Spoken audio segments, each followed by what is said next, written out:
Willkommen zu Frequent Traveler TV. Mein Name ist Lars Korsten und heute wieder zu einer frisch gepressten Sendung. Themen, die ich für euch vorbereitet habe, sind: Delta Airlines hat Stress mit der Zertifizierung, was Flugzeuge am Boden hält. Teurer Spaß. Dann haben wir Hilton und Turkish Airlines Promotion. Dann haben wir Hilton Promotion mit Punkte kaufen, 100% Bonus. Und wir haben einen sogenannten Fifth Freedom Flight mit der Condor. Die fliegen von A nach B nach C, über B wieder zurück nach A. Also interessante, frisch gepresste Themen. Ihr denkt dran, wie immer den Kanal zu abonnieren, die Glocke anzumachen, ein Like dazulassen oder auch auf School zu kommen und zu kommentieren. Das erste Thema ist Delta. Das kommt uns bekannt vor. Da gibt es Probleme, den Sitz zu zertifizieren. Und man hat da eine Lösung, die eventuell etwas, nennen wir es mal, ja, doch eine Qualitätseinbuße ist und Qualitätsverlust. Denn bei dem A321neo, da wird irgendwie der Sitz seit 2024 nicht zertifiziert und man hat Flugzeuge dadurch am Boden gehabt. Und die neuen Flatset-Sitze, ja, müssen halt erstmal weichen. Die ersten Maschinen standen über ein Jahr im Storage, also nicht gerade wenig. Und die Übergangslösung ist jetzt, dass man 44 Domestic First Sitze einbaut. Geplante Einführung ist frühestens 2028 nun.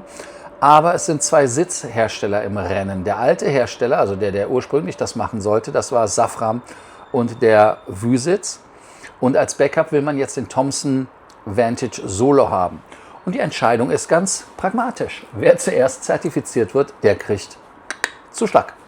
Und das ist halt interessant. Also ich denke mal, dass man da mit den Produkten durchaus jetzt Gas geben möchte.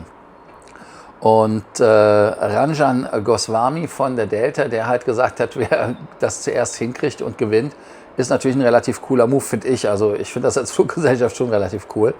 Ihr könnt ja sagen, wie ihr dazu denkt.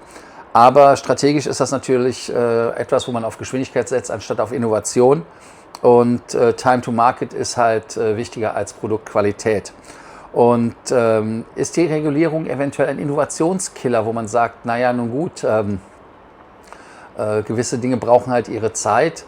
Oder ist es halt so, dass die FAA jetzt ein Bottleneck ist, weil wir haben das ja auch bei Lufthansa gehabt mit der Allegris. Und die andere Frage ist, hat Delta einfach auf ein unreifes Produkt oder unausgereiftes Produkt gesetzt und damit sich selber in die Bredouille gebracht? Und fazitmäßig ist natürlich ganz klar, dass Delta strategisch hier verliert. Die Verzögerung und Standardisierung ist das Worst-Case-Szenario. Und der Trend ist anscheinend auch irgendwie Innovation, hat mit der Regulierung quasi verloren. Ja, ist ein schneller Rollout wichtiger als ein besseres Produkt? Das könnt ihr als Frage des Tages beantworten. Condor, vom Produkt her gar nicht so schlecht, hat ein Fifth Freedom. Und zwar, man startet eine neue Verbindung von Abu Dhabi nach Bangkok als klassische Fifth Freedom Route in Kooperation mit Etihad. Start ist 2026, die Route wird wie folgt sein: Frankfurt, Abu Dhabi, dann nach Bangkok. Eingesetzt wird ein Airbus A330neo. Eine tägliche Verbindung, Codeshare mit Etihad Airways natürlich. Teilstrecken sind sogar separat buchbar, deshalb auch Fifth Freedom. Nonstop Frankfurt-Bangkok bleibt also bestehen. Das ist eine zusätzliche Option. Und damit wird Condor deutlich aggressiver im Langstreckenmarkt. Kooperation mit Etihad ist hier ganz klar auch zu sehen. Man hat die Emirates quasi hinter sich gelassen. Das war ja auch mal ein strategischer Partner, den man zugunsten der Etihad quasi hat fallen lassen.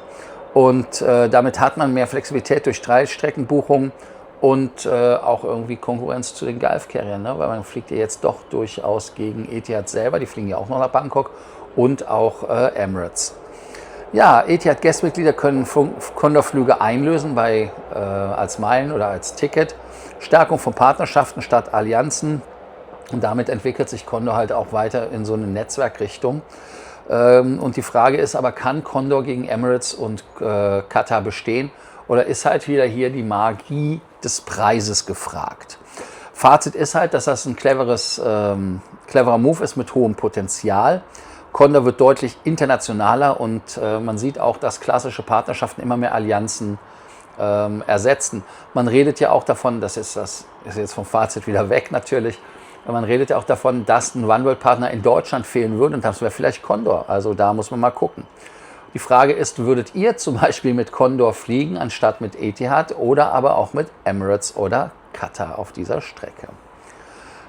Hilton und Turkish Airlines haben eine Promotion. Hilton bietet aktuell 2000 Bonusmeilen pro Aufenthalt bei Turkish Airlines Miles & Smiles. Heißt also, wer im Zeitraum vom 1. Juni bis zum 13. September 2026 da übernachtet, bekommt zusätzlich zu normalen Punkten 2000 Meilen pro Stay. Voraussetzung ist Registrierung und Partner auswählen.